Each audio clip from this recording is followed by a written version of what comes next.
Welcome back to ShameOver. I am Erica, your host, and I am here today with Ashley, and I'm so excited. I'm just going to let her tell us about her, who she is, what she does, and we'll get right into it. So, Ashley, thank you so much for being here and joining me. Please tell us about yourself. Absolutely, Erica. I'm super excited to connect with you today and meet your audience virtually. But my name's Ashley, and I'm the CEO and owner of the Busy Mom Method. So I run a women's virtual coaching company that works with women all over the world. And yeah, so it's been quite the process. I transitioned out of corporate America a couple of years ago and just wanted to start my own business so I could spend more time with my family, do something that really filled my cup, gave me purpose, where I was making an impact. So it's been a wild ride, and I'm not sure if we're going to dive into that on the call. So that's a little bit about me. My background before that was in sales in the oil and gas industry and technology. I first became a personal trainer when I was 18 years old and coached all through college. So I have years and years of coaching experience, but I've kind of dabbled in, personal training, virtually, in person, sales, technology, all sorts of stuff. So it's been a crazy corporate and entrepreneurial ride over the last couple of years. Oh my God, that is amazing. I did not realize like what a transition that is Yeah. going from obviously you still have the background in it, but going from sales to what you're doing now, even though I'm sure there is some sales in what you're doing. Yeah, wow. And you have two kids, right? Yes, I What have a ages? 5-year-old son and a almost 3-year-old daughter. My daughter's birthday is tomorrow, so she's going to be 3. Oh, how fun. We're very similar. I have a 5.5-year-old and then a 2.5-year-old. So, Fantastic. Yeah, yeah. we're in the trenches. Life is busy. I was made for babies. I was not made for young children. Like it is so challenging and so triggering on so many different levels. So, do you experience that as well? Oh gosh, yes, absolutely. And just being completely honest, I wasn't sure I wanted to be a mother because I had such wild examples for parents when I was a child. Okay. So, I went into life not being one of those girls who like dreamed about the wedding and the children and all of that. Like that wasn't my dream at all. And until I met my husband and I decided maybe I want a husband, like when we got married, kids were not even like a thought. So I'm definitely in the phase where it's like learning to mother through the traumas that I experienced when I was younger is just like quite the task, and trying to Mm. navigate like healing myself as a mother from the things that like I didn't get as a child. But it's honestly like such a blessing. And I think that God has really like challenged me in motherhood to show me like you can do this despite the examples that were set. And I love that. It's so much fun. There's no greater blessing than being a mother, but girl, it's hard. I mean, that's such a beautiful way of putting it. I think what's been so distressing, for lack of a better word, when I look back, like my life was pretty perfect growing up. I felt like everything was good. Like I had a very loving household and I didn't feel like I really had any of that trauma. But having little kids, I'm learning that that wasn't necessarily the case in the sense that my parents, just like their whole generation and the generation before them, it was like you respect means like control. And I think our generation is kind of learning a little bit differently that like, no, you're not getting respect from them, like you're controlling them. And, that kind of makes you a control freak. And so now I'm like having to let go of all this control and it is impossible. Girl, yeah, I'm very type A, and I feel like the Mhm. amount of control I've had to release in motherhood has just been like next level. But I'm like, it's making me a better person. Like, I just gotta pause and pray. God, make me more like you and less like me. I got this. Yes, So, exactly. but Well, it's and I know just having the same age kids, we're definitely going through the same things at the same yeah. time for the most part. So I know that you work primarily with women. Are you working only with moms? How does that look for your business? Yeah, I definitely don't work only with moms. I work with all busy women. And, the busy mom method really came about because I realized that being a busy woman, whether it's in corporate America, whether it's running your own business, whether it's just in being a standalone woman or having a husband, being a wife, or being a mom, like it all has its challenges. Yeah. But motherhood definitely throws like a bigger wrench in all of it, in my opinion. And I think that we all have this idea of like what motherhood's going to be like. And it's laughable, not the way we Yeah. expect. Not to say it's bad, but it's different. And there are Huh? definitely bigger challenges. So, as of this stage of my life, I am a mom. I'm a busy mom. And I think that that adds an additional level of complication to self prioritization. So when I started my business, I really wanted it to be like exemplifying the fact that if a busy mom can make their health a priority, then I think anybody can. So yes, I work with all women, young, older, like I have clients in their 20s, 30s, 40s, 50s. I have clients who are 69 years old. Some are moms with small children. Some have kids grown and out of the house and have grandkids. And some have no kids and never want to have kids. So yeah, I just work with all women. Amazing. So Yeah. one thing that I have always been very strong about is, like, yeah, they always say, like, put your oxygen mask on first. We know that, but especially as a mom, I feel like it is so hard. Like, you know that fully, but it's still hard to do that. And a lot of the women that I work with are either in the kids are a little bit later on, or they might even be grandparents already. And so it was so many years of not putting their oxygen mask on first without realizing it. So what are some ideas that you have for them in that case, that it's just, how do you even know if you're making yourself a priority? And the reason why I bring this up is, especially having young kids, I know that me taking care of myself teaches them that they need to take care of themselves, that, I matter, and, I'm doing this for me. I'm not doing it. Yes, I want to be healthy for you and all of that, but at the end of the day, it's for me. Yeah. I think at the end of the day, most women can look at their life and if they can answer the questions, do you feel spread too thin? Are you burned out constantly? Are you frantic and frustrated and angry and, just overloaded? Yeah. And a lot of times those are the women that are like, yeah, I'm definitely not prioritizing myself, whether it's like affirmations, whether it's eating enough, whether it's exercising. Like the majority of women and mothers, I feel, do a pretty poor job of taking care of themselves. And it's because we get into this mode of self-sacrifice and society has pushed us in that direction and made us believe that we have to do that. But also I feel like women exacerbate it. We feel like we are the only people capable of making anything functional in the world. And because of that, I was actually talking to my clients about this yesterday. I do a group coaching call every week. And I was telling them, we set the expectation. And if we take care of all the tasks, the grocery shopping, the cooking, the cleaning, the doctor's appointments, all of these things without ever asking for help, then we set the expectation for ourselves and for others that we just do those things. Yeah. And our spouses may start to believe that we enjoy it, when in reality, we're just running ourselves into the ground because we think nobody else is capable but us. And our husbands are very capable, but if we don't ask for help, they're never going to give it because they don't think we need it. And I know that so many women will say, well, don't they just know? And it's like, well, no, if you're doing every single task every single day and they think you're doing fine until you have a mental breakdown once a month, like they have no idea. Like men are kind of oblivious, if we're being honest. It's just that if they see us showing up and doing all of these things and proud of the fact that we can do all of those things, they don't want to take that from us. But also it's like, who would want to do more work if they don't have to? And if you're setting the expectation that you do everything, then by all means, somebody's going to just milk that. So yeah. I think that for women, you just need to look at your life and say, like, am I happy? Am I doing anything for myself that I would do if these kids and this husband and this household were not required? Mm-hmm. And if the answer is no, then you need to probably take a look at it and make some shifts and adjustments. Yeah. And what areas can I delegate? Can I ask for help? And especially, I mean, as women, we will be the first to give someone else help. But why is it so hard for us to ask for it? I don't know if it's a pride thing. I think that a lot of women, and I've been a victim to this as well. I got into the default growing up that I couldn't rely on others.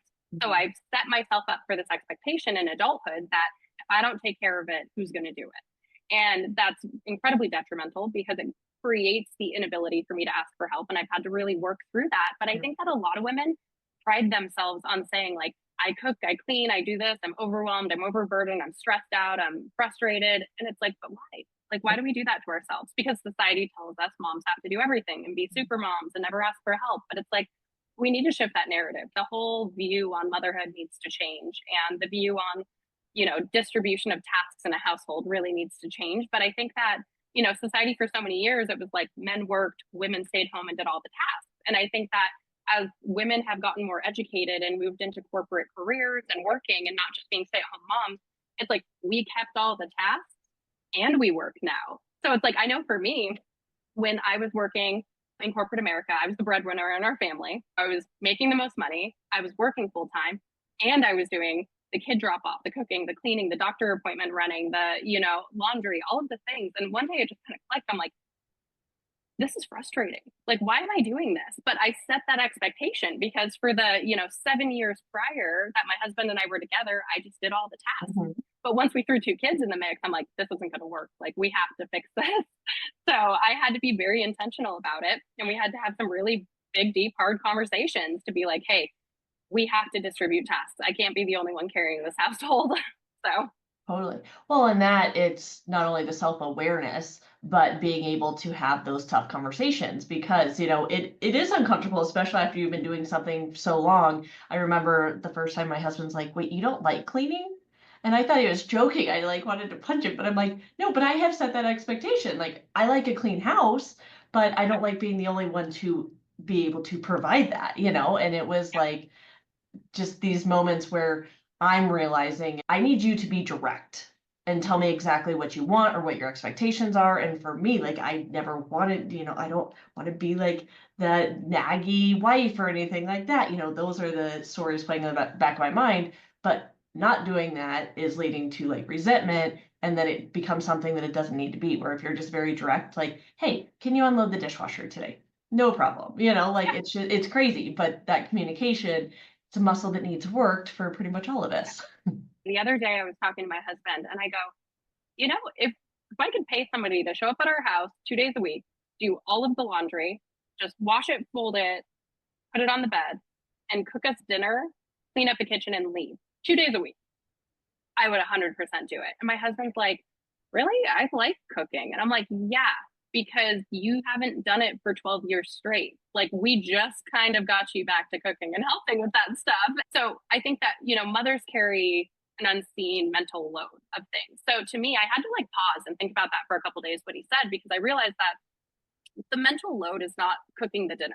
The mental load is getting the groceries, planning the meals, knowing what the kids are liking and not liking that day, coordinating to make sure that the vegetables are still good, nothing's going bad, getting the groceries, cooking the meals, cleaning up after the meals. And all of that stuff goes kind of unseen. So it's like when the groceries are in the fridge and I tell my husband, tonight we're having pork ribs, broccoli, and rice. And he's like, cool, I'll cook. And he cooks. He missed out on the whole load leading up to that. And I think that's what's funny is a lot of times, like you'll ask your husband, like you said, can you unload the dishwasher? Yeah, no problem. I do the same thing with my husband. I'm like, can you clean the Traeger? Yeah, no problem. You have to ask. But the other day I was telling my clients, I'm like, we also have to release the expectation of things getting done the way that we would do them. Because that's the hard part is when you ask them to do something, they do it, and then you're mad at them for how they did it. And then they're like, well, I don't want to do anything and help because you're just mad. Like I did the thing that you told me I needed to do, and now you're mad at me because I did it wrong. So it's like you have to release yourself from an expectation of how things are getting done. And it's funny, I'm reading a book called Buy Back Your Time right now.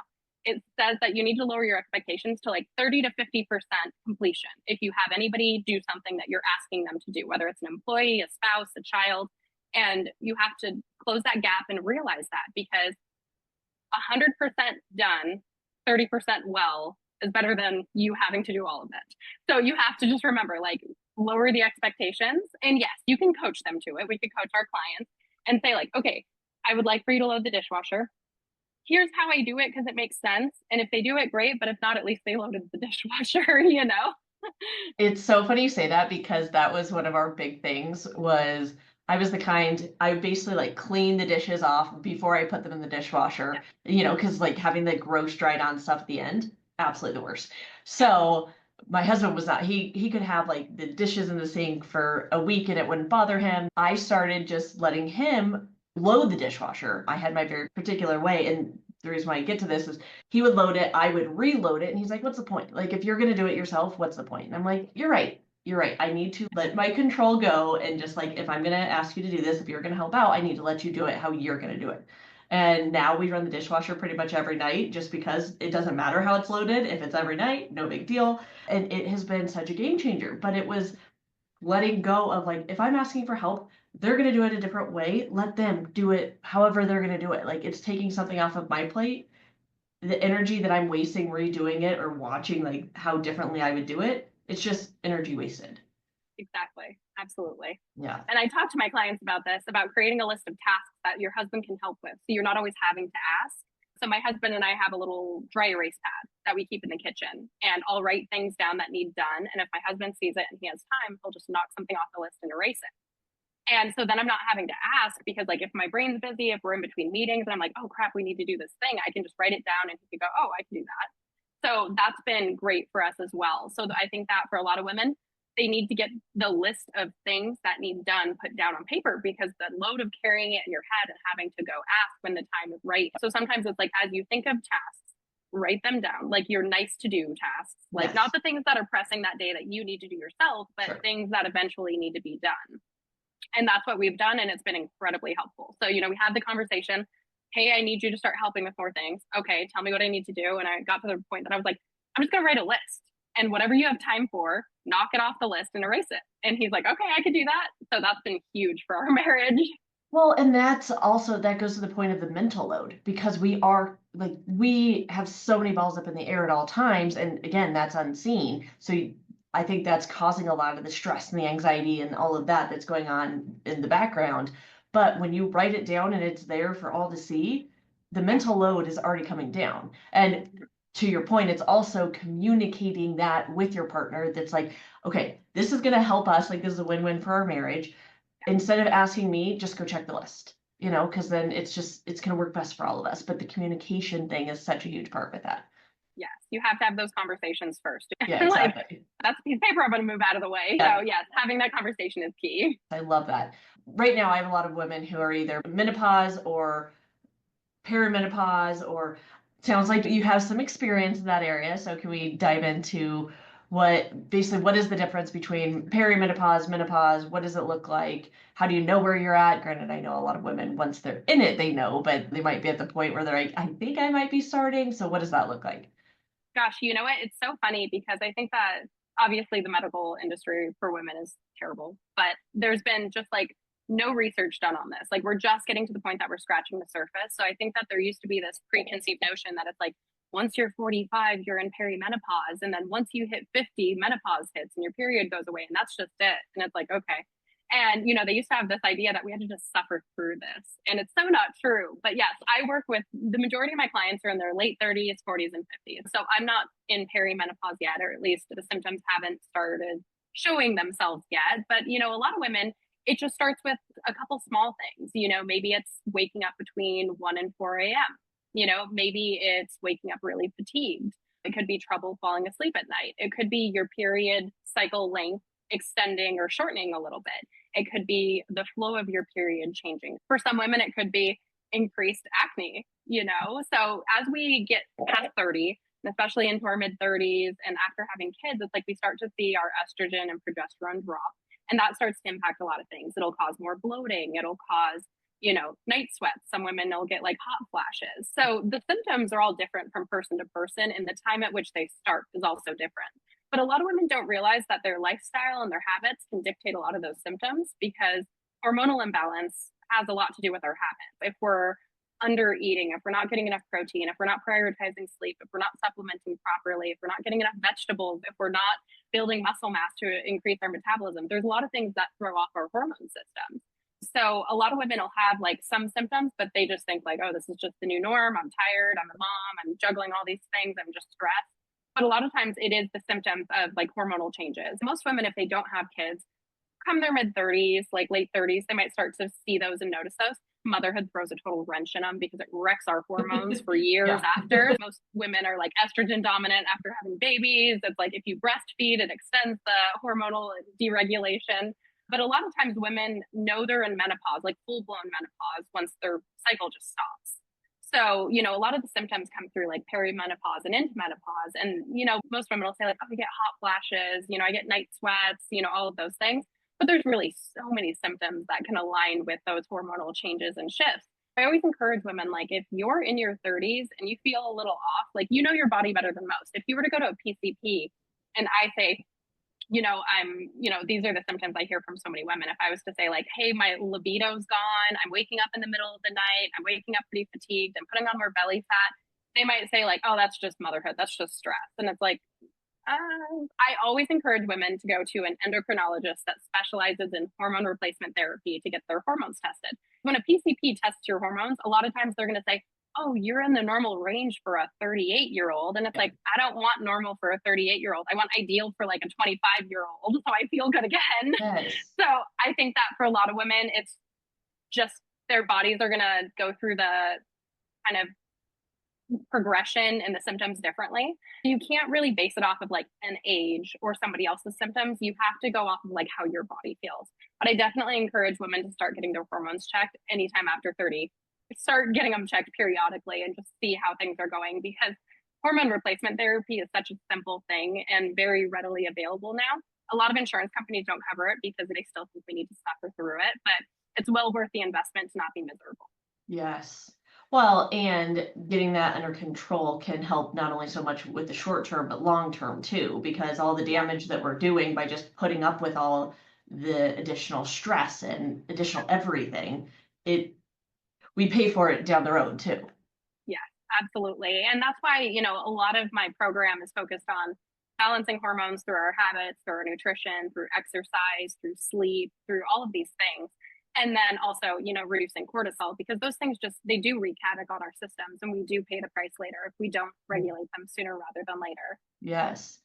And one thing that I love is that you really hit on, at least through your Instagram and everything, the workouts that we did in our 20s are not what our body needs. Like for me, I'm approaching 40. And, so it's like I noticed that after having kids, my body wasn't bouncing back. I used to do F45, which I loved.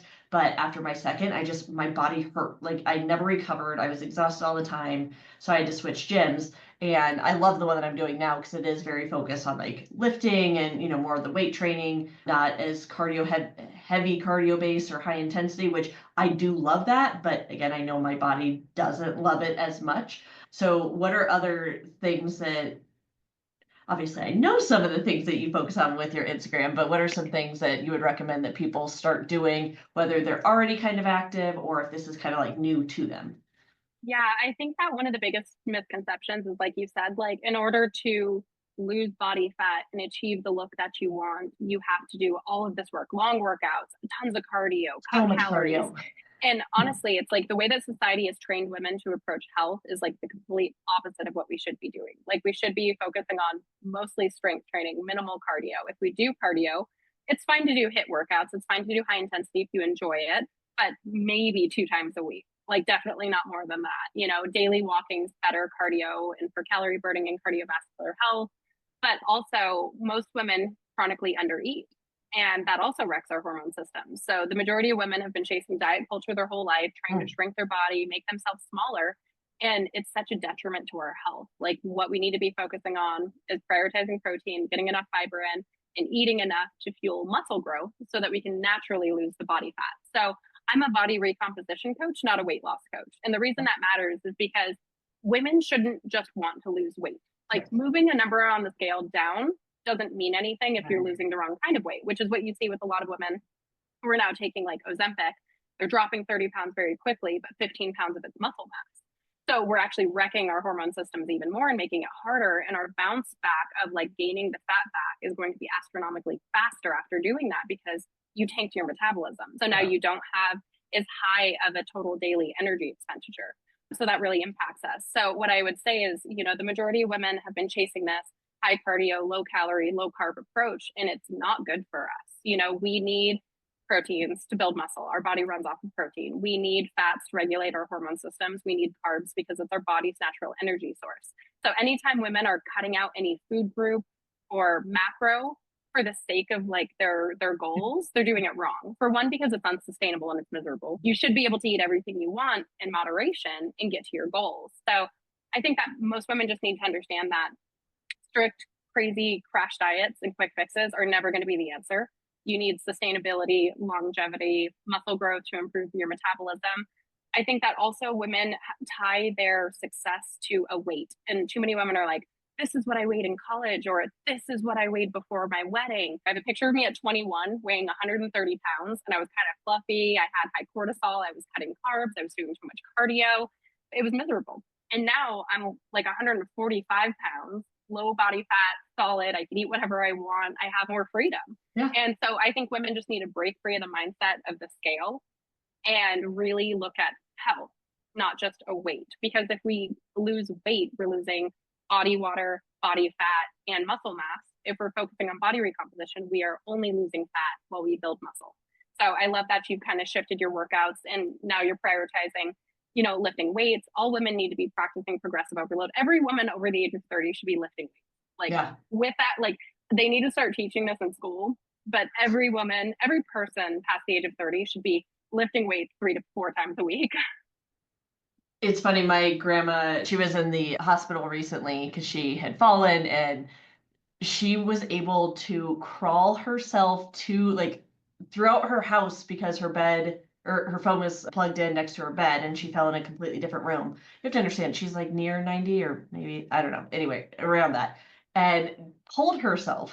And when she was in the hospital, she told the one of the doctors that she does weights every day.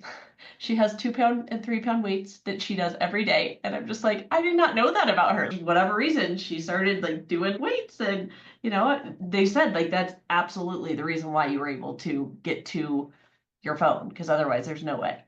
Yeah, that's amazing. And I wish that more women understood that, we're talking about perimenopause and menopause. 1 in 2 women after menopause will develop osteoporosis. And the One only and way to two.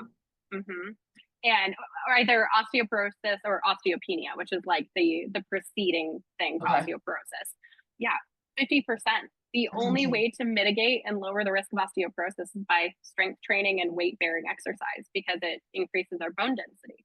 So honestly, like whether it's for bone health, balance to avoid falls, Mhm. whether it's metabolism, people need to understand, and especially women, we have to zoom out on our health goals and realize that yes, it's great to fit into a bikini and be confident and feel sexy and all of those things. But the better win is getting to be an active mother, getting to be an active grandmother one day and making it to 80 years old and being able to get out of bed, tie your own shoes, and walk independently. Yeah. And the foundation and health and habits that we establish in our 30s and 40s is going to dictate whether or not we make it to that point. So just physically, as like that being the only reason they do this is like, I want to fit back into a size 6 pants. I want to fit into a bikini for summer. And it's like, great. But you should also want to live a long, healthy life without medication and having to be stuck in doctor's appointments and hospitals and in assisted living because you can't take care of yourself. Yeah. So it's so much bigger and more important than just looking good. Like that's the cherry on top that we get from all of this. But we have to look at longevity, sustainability, functional independence, and aging well. Yes. And that, I mean, those are major pillars for what I do at ShameOver, is because it is all about that long-term thing. Like if you want the short term, a lot of people are very into like, let's just do dry January or sober October or whatever, but they don't do any work during that time. So then as soon as that off period, the 30 days or whatever they decide to do is done, they're right back to their old ways, but typically they're doing more. Like they're starting to drink more because it was like that all or nothing mentality, which is so detrimental for the majority of us. And Yeah. with the short term goal, like need that short term goal. So, we're constantly being rewarded. But if you don't have that long term in there, as soon as you hit that short term goal, it's like, okay, now what? And I'm sure you see it a lot with like, people want to get into their bikini or hit that size or that number. And then as soon as they vary off that, their ego is like completely wrecked. That it's like, no, it has to be about more than just like what you look like in that one moment. Yeah. And I tell every woman who comes into my program, my goal is not for you to do this till you get to your dream body. My goal is for you to do this till you get to your dream body and then continue doing it for the rest of your life so you can keep that dream body. Yes. That's the thing. It has to be a long term solution. Like you said, with my clients, I helped my clients do dry January. I don't drink. I stopped drinking last April. And I don't have a problem with drinking. Both my parents were alcoholics and drug addicts. But I am a normie. I can drink normally. I just decided it didn't really serve my goals in life anymore. I guided my clients through doing a dry January because a bunch of them were really interested. And I was so proud because I have a handful of clients that decided I don't need to drink again. I feel better. I don't fight with my husband. I have more energy for my kids. My weight loss is better. I'm not as bloated. I feel good and I love it. One of my clients, Tandy, she was like, I'm never going to drink again. Like, I don't know why I was doing this. It wrecked my progress. It makes me feel crappy. I have a few clients who have decided to quit drinking through this or drink minimally. And it's incredible just to see how people's lives change when they take that off the table. And I think that, alcohol is one of the few things that people have defaulted to like, yeah, you can do this thing that's terrible for you and you can do it every day and you can do it multiple times a day and it's totally fine. And Uh-huh. it's like, what are we doing, guys? Like, this Yeah. isn't good for us. So, No, yeah. exactly. And I'm kind of the same way. I do still drink very seldomly and don't typically drink much when I do drink. But I know for me going into it, it was completely removing it entirely was like, And I have been the kind throughout my life, also with my parents, like the all or nothing, black or white, dieting all the time. Like I remember my first diet that I went on, like my parents didn't know about it. I think I was literally in third grade. But like all this shit that's going on that I'm like, that is not healthy for me. If I say I'm never drinking again or I'm taking, whatever time off, then it's just going to come as soon as I start drinking again. So like I got to get this figured out. And, obviously that's why I did what I did. But now that it is such a minimal part of my life, it's just insane to realize like how much time and energy it was consuming, and like it literally did not do anything for me at the end of the day. Like I have just as much fun now whether I'm drinking or not. I feel obviously way better, but I remember things that's just like it's so transformational, but I also know how scary it is just thinking about kind of removing it, especially entirely. Yeah, absolutely. Like, for example, I'm going to Europe on Friday. So I take an annual girls' trip, and my husband takes an annual guys' trip. So he goes hunting for 2 weeks with his brothers and cousins and dad. And I go on a girls' trip wherever I want to go with one of my girlfriends. And we invite other women to come with us. But my friend and I are like ride or die. Every year we take a trip together. So we're going to Europe this year. And it was funny because like we're talking about going to like one of my friends loves wine, and she's like, I want to go to a winery and do a wine tasting. Which tasting do you want to do? And we have one other friend going, and I'm like, you guys want to do wine tasting? Like, all I care about is if there's food there. And it's funny because going on this trip, I'm not against drinking. There's nothing wrong with me drinking. On this trip, I'm not sure if I will drink or not. I'm the kind of person like I like to experience a place. So if they have something special there that like you can't get anywhere else, then of course I'm okay to partake. My dad's been sober for 26 years, and if he was to drink, it would be a problem. So obviously, there's a difference between alcoholics who should not drink and people who can drink who choose not to.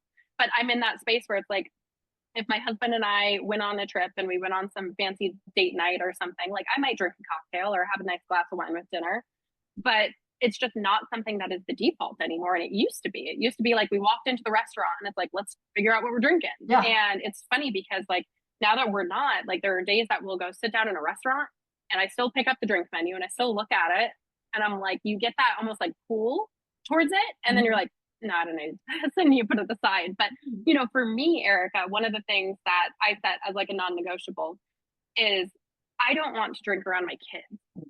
So I set that expectation for myself that until my kids are old enough to drink, I don't want to drink around them because I want them to be able to pick up any cup I'm drinking out of and be able to drink it. Because I remember the first time I ever drank was because one of my parents was drinking and I thought it was something I could drink. And, I having grown up in AA and CA and meetings, like I hear about people saying like, yeah, my first drink was when I was in third grade and it was like the beer left on the table and I drank it and I wanted it. And in my head, I'm like, I don't want to ever set my kids up for that failure. I don't want to be the cause of that. I don't want what I'm doing to become the norm for them. And I remember when my son was little, my husband was drinking a lot of beer. And my husband stopped drinking too. Like he'll still drink here and there, have like a whiskey or scotch with his friends or his dad or whatever, but like it's just not the default anymore where it used to be. But what really got me is like when my son started pretending to drink beer and he would joke and be like, this is my beer. And all of a sudden I'm like, no, we are done with this. And it's funny because as we removed alcohol from our lives as like the default, we realized how dysfunctional alcohol was in our life. Not like it caused dysfunction, but we realized that every holiday was just everyone getting together and getting drunk. Every activity was just a reason to sit around and drink. And it's like, we don't want that. We don't want that to be the default. And we're really fortunate. We moved to Arizona and we have a huge friend group that doesn't drink and their lives are thriving. Their children are happy. It's very like functional and it's nice to get together with a group of 50 people and have a barbecue and not one person's like drunk and throwing things and throwing up. And it's like, it just shifts when all of a sudden you realize that this thing doesn't have to be the foundation of every activity. And it's very freeing. Also, you realize how much money you save not drinking, and it's wild. Yes, it is insane. That is one thing. Like when people come to me, I'm like, my program is so inexpensive compared to how much you are spending on alcohol. And this small, tiny investment is going to save you thousands over the years. Like, how do you change not your get this life, though? like Yeah. literally change the trajectory of your life as well. Totally, yeah. One thing you said was it used to be the norm to like go into a restaurant and immediately order off the drink menu. What switched for you? Remember, or do you know kind of what happened around that? Well, because I grew up in AA, like I've probably been to a couple thousand Alcoholics Anonymous meetings with my parents growing Yeah. up. So yeah, they call them normies, people who could drink like normal. But so you're saying what switched when like not ordering drinks at restaurants? Yeah, when it used to be automatic, like we go out to dinner, we order a glass of wine or a cocktail to, I don't even want this. Like, was there a shift? Was it something that was psychological for you or No, it was so basically what happened was after we had our son, I Mhm. basically cut my drinking in half. Okay. I took 9 months off drinking and actually probably closer to 11 months. For 9 months while I was pregnant, I didn't drink. So then when I was able to drink again, I had basically like cut my drinking in half. So I went from drinking like here and there throughout the week to maybe like 1 or 2 times a week. And then I had my daughter, and all of a sudden it shifted, and I was like, I don't know if I need to do this at all. And so in April of last year, I had basically gotten to the point that I would maybe have a cocktail on a date night with my husband. Like I wasn't drinking at home anymore. I wasn't having drinks like if we went to restaurants, if we went to like family events or family dinner at my husband's parents' house, I wasn't drinking with them. And then my husband came home one day and he's like, I think I'm going to stop drinking too. And I was like, I never expected that. And he had started to shift away from drinking like beer every day. He used to be the kind of person he'd like come home and just like have a beer. And that was just the default. And it wasn't good. It was just like a filler thing. Yeah. Well, it's funny because he swapped to only having like a whiskey here or there for calorie purposes. And he lost like 10 pounds and looked amazing. And then he started to cut that out and he just like got healthier and healthier. And he's like, he realized he was like, I'm a better dad. I have more energy. I'm never hungover. I'm not making terrible choices like at bars. It's like it just shifted in his mind that like it wasn't adding any value to his life. So as I like dwindled off of drinking after having my son over the like next couple of years, it just kind of clicked. I was like, I just don't want this to be the foundation of my life. Like there's no reason for it. It doesn't make me happier. It doesn't make me have more fun. It doesn't make me feel better. Like it's not adding any value. Like I don't even really enjoy it. And it's funny now because every once in a while we will, and not even now, I don't think I've had a drink in a couple months, but if we went out on a date night and got a cocktail, there were times that I would give the rest to my husband. I would drink half of Not, it. I yeah. don't even need this. Uh-huh. So I'm curious going on this trip in a couple of days, what that's going to look like. I anticipate I'll have a cocktail here or there if we're in Santorini and at a wine bar and having appetizers or something. I might, but it's like I I like whiskey. I like cocktails. So it's like, unless I could get a good cocktail, like I don't even see the purpose in like Yeah. ordering anything. So I don't know. I'm curious to see what it's going to be like because this is the first like girls trip I've taken since stopping drinking.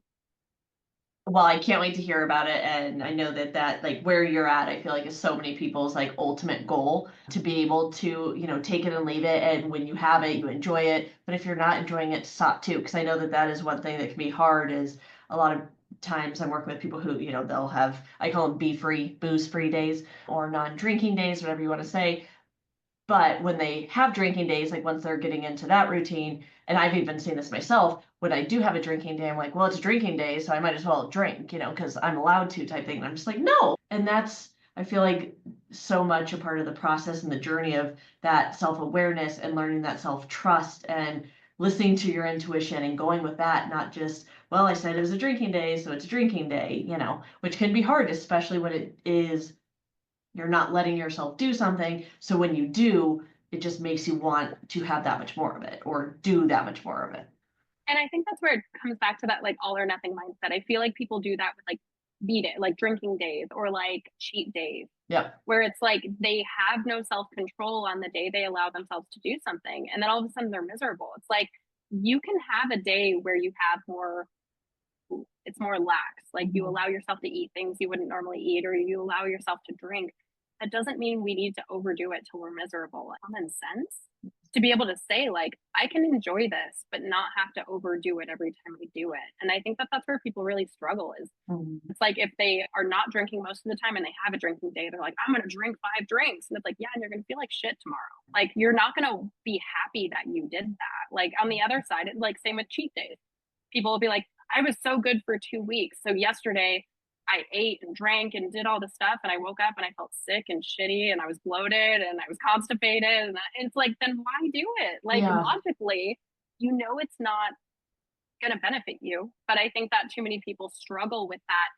If they restrict too much, they go overboard when they can. And I think that that's really hard, is finding that balance and flexibility. And that's why everything I do within my program is based on flexibility and balance. Like, nothing is Mm. off limits. Like, no food, no drink, nothing is off limits. We should be able to eat the foods we love and achieve our goals. And Yeah. it has to be sustainable and flexible. Otherwise, we're never going to stick with it long term. Yes. Did you ever read The Anti-Diet? No. Is it good? Highly recommend it. It basically just goes into like diet culture and how it's like so ingrained in like everything for us, but it's fascinating. But the big part of it is every diet that you're on is essentially black or white, that all or nothing. You can have this, you can't have this. It's just so much. And I know for me, just trying nearly every diet, like the ones that would be more successful were when I knew I could do this and I couldn't do that. But then it became, okay, I can do this, so do whatever you want there. And it was good on one note, but very unhelpful and unhealthy on another note. So just reworking that psychologically has been a huge thing that I've had to overcome. With your clients, I'm sure that you run into a lot of people who are very black and white. What is one thing that maybe you found helpful in helping them to get over that? I implement what I call tough love coaching. I try not to sugarcoat things because I don't think it adds any value to anybody. What I tell people is, like, you didn't come to me on a winning streak. You've never figured this out on your own. All the crash diets, all the quick fixes, all of the restriction that you've implemented has never gotten you to the place you want to be. So maybe you need to break free of that mindset, that that's the approach that you need to take. Because I have women who will come to me and be like, I wanted cake at the birthday, but I didn't eat it. I'm like, eat the damn cake. Like, we only get one go at this life. You deserve to eat the cake and achieve your goals. And Yeah. you can do both. Those two things don't have to be independent of each other. And so I think that the biggest thing for me is reminding women, you tried all the crash diets, you tried all the quick fixes, you tried all the things that said you can't eat carbs, you can't eat breakfast in the morning, you have to intermittent fast, you need to do cardio every day. Like, you tried all that and it didn't work. So maybe you should try this, because this works and it's backed by science. And that's the thing, is like, everybody thinks restriction is what gets you to your goals, and it's not. You need sustainability, you need consistency. And I always tell people, because they'll come to me and they'll be like, I did intermittent fasting for months and it worked great, but then when I stopped, it stopped working. Or I did keto for months and it worked great, and then I gained the weight back. And it's like, if what you did worked for a while and it stopped working, then it never worked. Because the only thing that works is the thing that you can stick with for the rest of your life. And that's what I implement with my program, is I help women achieve their health and fitness goals while living their lives, because we don't want to be miserable. And I always tell women, the last thing I want any woman to do is tell her kids, sorry, mommy can't eat that with you, she's on a diet. I don't even like the word diet. What we do is not a diet, it's a lifestyle. And I eat everything with my kids. If they want pizza, candy, chocolate, waffles, like whatever they eat, I eat with them, because I have to be an active participant in my life. And if I'm pausing everything that I love about my life and food and enjoying myself and going out and doing things, then it's never going to be something that makes me happy. And I should never even start doing it in the first place. So I think that's what I would tell women. If from day one, what you're doing makes you miserable, you shouldn't be doing it. Like, you're never going to get to your goals and stay there if you hate what you're doing. Yes, I love that. And I love just with the kids, because that, I mean, you probably grew up hearing like I'm on a diet. I know I definitely did. And it does so much damage to the child. And again, the parents have no idea. We're doing the same shit, I'm sure. But, it's just like letting them know, like, if I want my kids to be able to have moderation in all areas, I need to demonstrate that with myself. So I need to be able to have a bite or two of cake and be fine with it. And what I've noticed with myself since I stopped restricting everything, and anti-diet that goes into a lot of this, so I feel like you would really like this if you do want to check it out. I'll add it to my list. Yes, but so much of it is, now that I'm not restricting, even with alcohol, like, I don't restrict it because I know I can have it whenever I want, that I don't need it. Yeah. So I have no problem having a drink or having, a bite or two of cake. And what has been most important to me is I know very quickly if I'm enjoying it or not. So like you said with the cocktail, like, you'll be like, I'm good, like halfway through. I would never do that before. And now, Yeah. I mean, I've ordered glasses of wine that I'm like, I literally can't drink this. I'm like, I'm not spending $18 on a glass of wine that I may Yeah. or may not like. Like, it's just not happening, and that's where the Yeah. mindset is so crucial. And that's what I always tell women. Like for me, I'm a huge proponent. Like if I'm not enjoying something, I'm not going to finish it. Not a piece of cake, not a drink, not a book. Like if something doesn't make me happy, we're done with it. Like I have very minimal time on this earth. I'm not going to fill it with things that don't make me happy. And it's funny because I'm a huge dessert person. Like I have a rule that if we go out to dinner, we are having dessert. Like that is my non-negotiable. Oh Every my time God, we I go out love for a dinner, that. because we don't do it often. So I'm like, I am eating dessert at this restaurant. And I am the kind like I will ask the waiter, like, is this really good? Yeah. And if they say no, I won't order it because I'm like, I want to know what I'm going to eat or drink is going to be incredible. Yeah. And if I eat a couple bites of something and I don't like it these days, I'm like, no, we don't have to do that. It's like if you can learn to just have like self-respect and restraint when you're done, like and just be done, then it's totally a game changer. But I think a lot of people struggle to get to that point. They Yeah. think like if I do it, I need to do it all the way. And most people don't allow themselves that flexibility to say like I don't really enjoy this. Mm. And I do think it's a self-respect thing in a lot of ways. It's like people need to overdo everything. And it's like, but we don't. We Yeah. don't have to do that. So yeah, I think being able to say like, nope, I'm good is just like a superpower. Yeah, that doesn't serve me. If it serves you, great. Like that's okay. Like no Exactly. shame to anybody. Like people who drink every day, drink lots, don't drink at all. It's like whatever serves you is what you need to do. And Yes. what I do is my choice. But it's weird because people will shame you for doing things that are good for you. Mhm. And I love that, your thing's shame over. And it's like people will be like, oh, you're not drinking?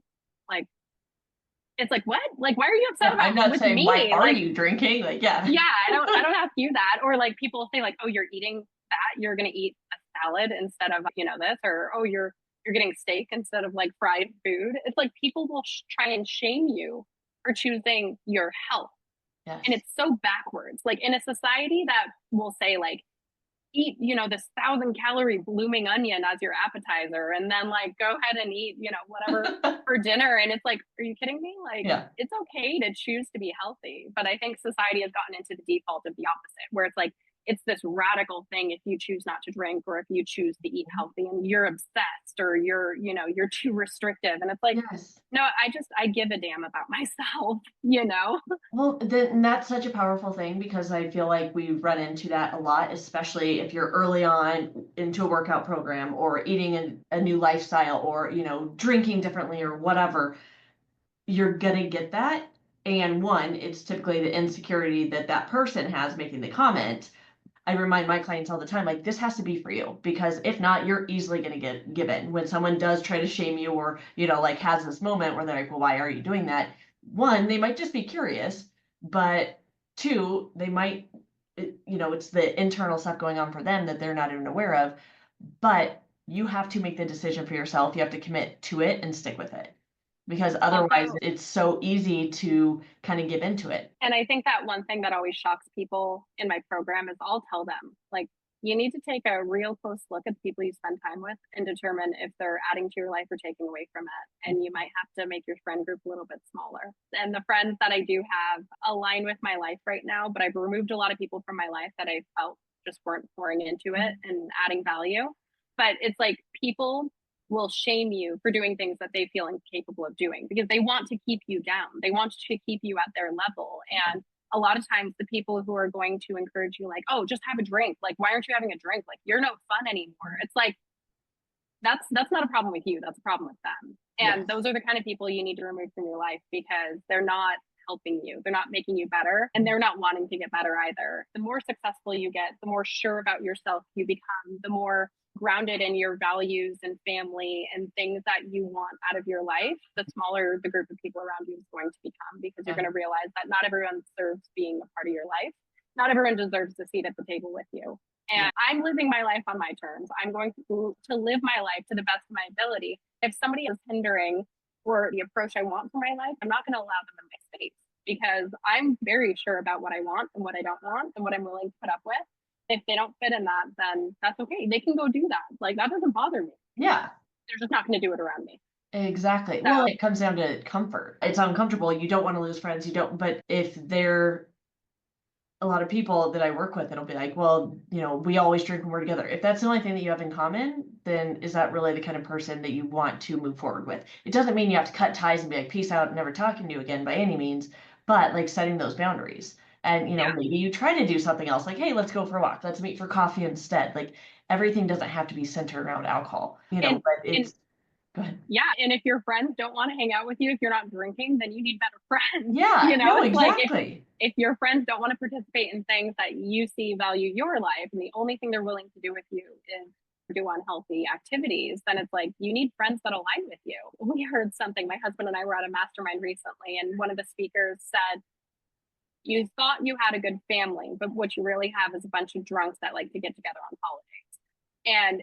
And my husband was like shook because he was like, damn, I thought I had a good family. And I'm realizing that we're just a bunch of drunks that like to get together on holidays. Like it's weird when you show up in a room of like 50 people and you're the only ones not drinking. Like you realize how strange the dynamic is Yeah. around like the idea of why we're all here and what we're doing. And I think that it is hard for a lot of people. They're like, well, they're my best friend. And it's like, yeah, but if they're trying to keep you down and if they're not encouraging you to do what you know you need to do for your life, then are they your friends? Because your friends should want what's best for you and they should support you. The dynamics of your relationship, if that doesn't serve you, like Yeah. if your friend has 100 friends that they can drink with and you're the one friend saying like, hey, can we go to coffee instead? If they're not willing to make that small sacrifice for you, then they are not your friend. Like, let's be Exactly. honest. Yeah, you're not trying to change them to be like you're doing, but if again, those healthy boundaries and that respect all around. Yeah, absolutely. And that's the thing is like for me, I can go out with friends and they can drink Mhm. and they can do whatever they want. And that doesn't bother me. I can sit here and Sure. not have an alcoholic beverage and that's fine. And like I can go hang out at friends' houses in the pool and like do things and concerts. Like my friends can all drink. That's fine. Like that doesn't bother me because they're not saying like, Ashley, you're not fun or, oh, you think you're better than us. Like if my friends started doing that, then I'd be like, okay, well, maybe we shouldn't spend time together. Uh-huh. But it's like they don't. It's like going on my girls trip coming up. I told my friend Elise, she's rooming up with me and she likes to drink. But on the cruise ship, they require you both to pay for the drink plan if you're going on the cruise together in the same room. So we're bunking up together. And I told her, I was like, Elise, I don't plan on drinking. I don't want to pay for the drink package. So if you want to drink, that's fine, but I don't want to pay for the drink package if I'm not going to be drinking. And she was like, no problem. Like I could just pay for my drinks one off or whatever. I'm happy to like buy her a couple drinks because she could have gotten a discount had we done that. I'm happy to like help bridge the gap a little bit because I'm like, that doesn't serve me. And I don't want to spend $300 on a drink package I'm not going to use. And she was totally understanding of that. And that's what we need is like friends who are willing to meet us halfway. So My husband and I did 2 cruises the past year, and doing the math before how I used to drink, the drink package totally made sense. Now it is just, I'm glad you're friends that you guys did what you did, because unless you are literally at sea every day drinking on the boat, the drink package pays for itself for most people a couple times. yeah. So, I mean, they offer it because they're still making money. We know that, but it is insane. And when you buy it, you're going to drink more because you want to get your money's worth. So you're already consuming more. My husband and I would typically do the drink package, and obviously the last few cruises we have not, but the amount of money we've saved by not doing it is crazy. And we'll still have drinks on the cruise, Yeah. And that's exactly what I told my friends. I'm like, unless you're drinking 4 drinks a day on the boat, like you're not even like breaking even. Like if you were to just buy a cocktail, like say you had a Bloody Mary with breakfast, then we're off the boat all day and we come back and you decide to have 2 cocktails at dinner, you're still not hitting like the drink requirement. And it's like, did you come on this cruise to go explore any countries or just get trashed on a boat? Because I mean, if you want to get trashed on a boat, we could have done that for cheaper close to home, It is so fascinating to me that, vacation means just endless consumption of all things, especially because what do we do leading up to vacation? We're typically drinking less, we're eating less, we're working out more, we're doing all these things and then we go on this trip just to do the complete opposite. Gain it all back. Why? No, I used to do the same stuff all the time, and now I'm just like, oh my God, how did I think that was a good idea? It makes no sense. Yeah, absolutely. It's so funny. I have clients who say the same thing. Like, I used to be on like 1,000-calorie diet for 2 weeks leading up to vacation. Then I'd go on vacation and I would like not even enjoy myself because I felt like I was going to get fat if I ate dessert that night. And it's so funny. I eat so much food, and my friends that are going with me on this cruise, they always laugh because like I'll literally like get a plate of food served to me, and my friend will be like, "So where are we going to dinner after this?" Because they know I need so much food, and I love cruises because at dinner you can order every entree if you want, and so Yes. we literally will have plates and plates of food. It's just like such a funny dynamic because people think that like, oh, you're just eating a lot because you're on vacation, and I'm like, no, like I'm eating the same as I always do. Like I'm having more bread and more desserts every night because I don't normally eat out every night. But yeah, Sure. like I'm gonna enjoy myself on my trip. And it's funny because on vacation is the only time I don't work out.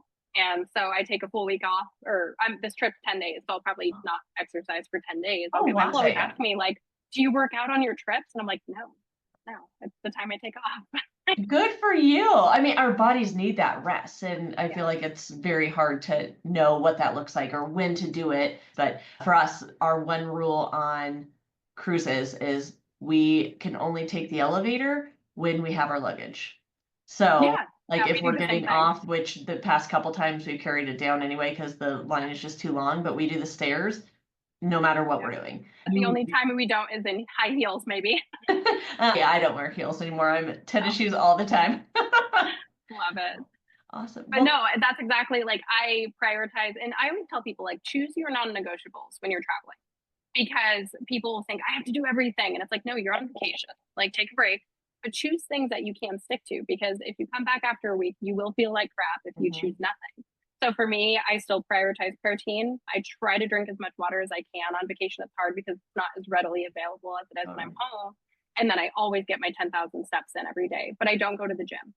So I keep most of my non-negotiables. Yeah. So for other people, they might say like, "Oh, I'm gonna not track my macros at all, but I'm going to go get my lifting in my 3 days." And I'm like, perfect. If that serves you, do that. But if Mhm. not, then don't. So for me, I don't work out on vacation. That's like my thing that I take the time off. I let my body relax. And of course I get back and I'm like, oh, I feel so weak. This is so hard, after taking like 10 days off. So I'm glad you brought up protein because I feel like that is one of the hardest things to get enough in. How do we know if we're getting enough protein, what we should be having, and what are easy things protein wise that you wouldn't necessarily think of? Yeah, so protein is key. A lot of women undereat protein. A lot of women I'll say like, "Oh, I'm prioritizing protein." I'm like, "What does that mean?" And they're like, "I'm eating like 90 grams." And I'm like, "That's not enough." So for most women who are in, that like 130 to like 200 pound weight range, like Okay. most women should be eating around like 130 to 150 grams of protein a day. So, in my opinion, it's like your 1 gram per ideal pound body weight should be like what you're aiming for typically. Okay. So, like for me, I get 149 or 150 grams of protein in a day. I weigh 145 pounds. Protein keeps you full longer, so it's good for you in that sense. It's going to make you stay satiated longer, but it's also going to help you build up that metabolism so that you can lose the body fat and keep it off, which is how I stay lean year round, is prioritizing protein and lifting constantly. As far as like how to get your protein in, I think the best method is like we'll use 150 as a round number. Okay. You have to split it up throughout your day. If you try and load up in like one meal, you're never going to get there. So I always say like aim for like 50 grams in your breakfast hours, 50 grams in your lunch hours, and 50 grams towards the dinner hours. So for me, it's like cottage cheese. A cup of cottage cheese is 25 grams of protein. I get 20-gram Okios yogurts. I do a lot of like eggs over beans. So like breakfast, I also put collagen in my coffee every morning, which is 10 I grams was of going to ask, protein. okay. And then at dinner time or at lunchtime, I typically do like a lean protein, a vegetable, and a carb. So meal prep and just have things to eat for lunch. A protein shake always. So I'll do, a scoop of protein powder that's like 20, 25 grams of protein, a cup of milk of some sort that's 8 to 10 grams of protein. Blend that up with some, fruits and vegetables just to get extra fiber in. And then dinner time is always a protein, a starch, and a vegetable. So I don't know if anybody's following me on Instagram, you'll see it all the time. I post the like what my kids eat and what I eat because we eat the same meals. I don't make special meals for my kids. So at dinner time, we always eat the same thing. So it's always a meat, a vegetable, and a starch. And then just high protein snacks throughout the day, whether it be like a cheese stick, lunch meat, edamame, just something high protein throughout the day. But that can typically get you to your goals like pretty easily. Oh, that's awesome. I'm a big fan of the protein shakes and collagen. I forget about it more recently doing it in my coffee because I wasn't able to drink coffee for so long. It just wasn't settling for me for whatever reason. But yeah, that definitely helped get that extra little bit in there. So Love it. Yeah, collagen's great. And I always tell people like collagen's not a complete protein source. And it's like, no, it's not, but it is a good protein source and it helps our skin elasticity. It helps prevent wrinkles, our bones, our joints, our nails, like everything benefits from taking collagen. do you have a specific one that you like for your Yes. So coffee? I like Sports Research. They have a great collagen powder. They have a vanilla chocolate and an unflavored. So I just throw Oh, that in my black coffee in the morning. So I wake up at 4 o'clock in the morning. I drink like 10 to 15 ounces of water, hydrogen water, and then I drink my protein coffee at like 4:30. okay. So that's how I get my morning protein in because everybody should be consuming protein first thing in the morning within like 30 minutes to an hour to bring cortisol down. And then after that, I eat breakfast with my kids at 6 when they get up. So I typically wake up first thing as soon as I wake up, and I saw a post from you recently that I'm literally doing it all wrong. You should not work out on an empty stomach. So my workout classes normally are at 6, and so I wake up about 5:30ish. What should I be doing to be able to get in some protein before I go to the workout class? So if I am having like more of that hit workout, it's not so much on my stomach. Yeah, and it doesn't have to be protein like within that first 30 minutes, as long Okay. as you're consuming something to start bringing your cortisol down. So for a lot of women, I have clients who wake up early in the morning, they like their coffee first. So I tell them put your collagen in your protein or your protein collagen in your coffee before your workout. Some women don't like to drink anything before they work out. So I'll say, eat a slice of toast with some like peanut butter on it to get Okay. some fats, some proteins, and some carbs. But a lot of women will say like, I don't feel hungry in the morning, and it's like, yeah, because your body's running off of stress hormones. So that's not a good thing necessarily. It means your metabolism's not functioning properly. So I will also tell women if you want to grab like a little like high protein like snack bar, you could eat that before your workout. You could eat half of a banana. Like it doesn't have to be something like big or fancy. A lot of women will say like, I want to eat minimally before my workout. So I'll tell them just like, eat a piece of fruit, eat a handful of berries, eat, a like a fig bar, just something to start bringing your cortisol down. So it doesn't necessarily have to be high protein, but then you want to make sure that you're prioritizing like 30 grams of protein after your workout within like Okay. 30 minutes to an hour. Okay. So if you want to dig more into that, but yeah, I would say just eat something. And Yeah. everybody's preference is different. If you want to eat a piece of toast with some just jam and butter on it, you could do that. But yeah, everybody's preference is different. I hate morning workouts. I admire women who get up and work out early in the morning. I like to eat like 5 times before I go work out. So I have like tons of energy and I feel very satiated because I am starving after I work out if I don't eat like pretty soon before. Like if I was to wake up at 4 o'clock and go work out at 4:30, I would be like falling out from like blood sugar lows by the time I got home. It would be so bad. I But mean, the more muscle you build, the more energy your body demands through workouts and the more hungry you're going to get. So yeah. as you start to build more muscle and your metabolism starts to run more efficiently and you have lower body fat, your body's going to demand more food. So that's the other part of it too. How can people connect with you, learn more about you, all of that good stuff? Yeah. So my Instagram is the Busy Mom Method. If anyone wants to follow me on there, shoot me a message. Let me know that you heard me through the podcast. I'd love to connect. I have a website you can check out if you want to look at it. If you want to text me, you can. My phone number is 720-495-6919. If you're interested in, getting coaching, taking your health to the next level, you feel free to just shoot me a message and tell me that you heard me on Erica's podcast. I also have a YouTube. I post all of my podcasts on there, as well as just like daily tips, workout videos for form checks. And then Spotify, my podcast is on there as well. But I'd love to connect with anyone who's looking to just take their health to the next level, figure out what's right for their body as they're getting into perimenopause and menopause, and start doing this thing the right way and sustainably in a way that fits their lifestyle and feels good. Yes. Oh, thank you so much. And I'll make sure to include that in the show notes so people can easily click on it. But thank you Awesome. so much for being here and your time, just for all you're doing. Just everything you post is just so loving and empowering and helpful and just wonderful. So thanks for all you're doing because I hate social media and you make it worth it. So yeah. Girl, thank you. I hate social media as well. It's a necessary evil in this business, but I love to connect one-on-one with people. So thank you for reaching out. And I'm super excited that I got to, meet with you virtually today. And I can't wait to do it again soon. Yeah. Well, we will chat with you soon. And thanks again for being here, everyone. Have a great day, everyone.